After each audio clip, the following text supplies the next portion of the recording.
18 പവലിയനുകൾ, 51 വിസ്മയ കാഴ്ചകൾ.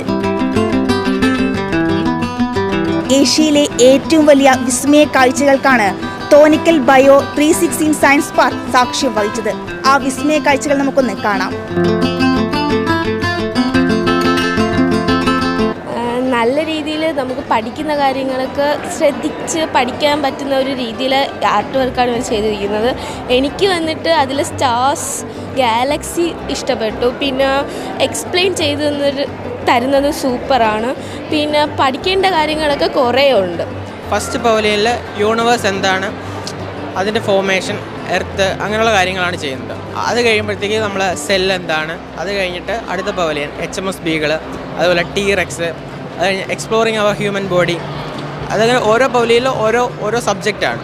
അതുപോലെ language, domestication, industrialisation, കൂടാതെ നമ്മുടെ ലൂക്ക് ജെറാമിൻ്റെ പ്രശസ്തമായ മ്യൂസിയം ഓഫ് ദി മൂൺ, അതുപോലെ തന്നെ museum of the Mars. Inverse time travel എന്നാണ് അത് നമ്മൾ പറയുന്നത്. നമ്മുടെ കാലചക്രത്തെ നമ്മൾ പുറകോട്ട് സഞ്ചരിക്കുകയാണ്. It was a very thrilling experience and quite interacting. Like it was really, it's like fun to learn science in this kind of way, and I found it as very interesting and thrilling.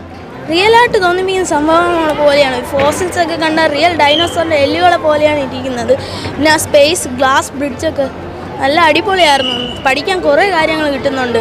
This was an amazing experience at the Global Science Fair. It was very nice here. It was very shocking with the globe of the universe, the galaxy, and the skeleton of the dinosaurs, and everything here was nice. And there was this cell structure. It was very interesting. They explained it very nicely.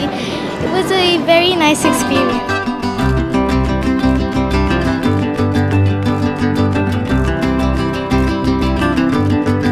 ഇവിടെ നമുക്ക് കുറേ പുതിയ ഇപ്പോൾ തന്നെ ഡൈനോസറിൻ്റെ എല്ലുകളെ കുറിച്ച് നമുക്ക് കാണാൻ പറ്റി.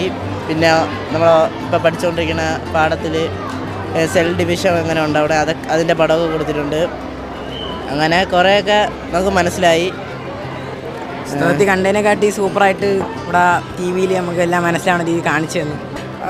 നല്ലൊരു എക്സ്പീരിയൻസ് ആയിരുന്നു. കുട്ടികൾക്ക് ശരിക്കും പറഞ്ഞാൽ ഇത് നമ്മൾ പറയുന്നതിനേക്കാൾ കണ്ടു കഴിയുമ്പോൾ വളരെ എന്താ പറയുക, പ്രത്യേകിച്ച് പറയാൻ വാക്കുകളില്ല, ഇൻട്രസ്റ്റിംഗ് ആയിരുന്നു. കാര്യം നമ്മൾ പഠിപ്പിക്കുന്ന പാഠഭാഗങ്ങളോടനുബന്ധിച്ച് ഒത്തിരിയേറെ കാര്യങ്ങളുണ്ട്. ഞങ്ങൾ കണ്ടു തുടങ്ങിയതേ ഉള്ളൂ, എല്ലാം ആയില്ല. ഞങ്ങളിപ്പോൾ ഇത് പവലിയൻ D ആണെന്ന് തോന്നുന്നല്ലേ, D വരെ എത്തിയതേ ഉള്ളൂ.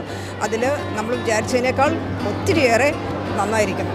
Because like it provides a very, an easy way of understanding stuff instead of just a book learning. So I feel like this was honestly a pretty good experience, and I got to understand the topic in a very creative and a much better way. ലക്ഷക്കണക്കിന് പേരാണ് കഴിഞ്ഞ ഒരു മാസത്തിനിടെ science festival കാണാനെത്തിയത്. അവർക്ക് festival സമ്മാനിച്ചതാകട്ടെ അതിശയ കാഴ്ചകൾ, ഒപ്പം അറിവിന്റെ പുതിയ ലോകവും. ഫെസ്റ്റിവൽ വേദിയിൽ നിന്നും ക്യാമറമാൻ ബിനോജിനൊപ്പം അഷ്ടമി വിജയൻ, കൈരളി ന്യൂസ്.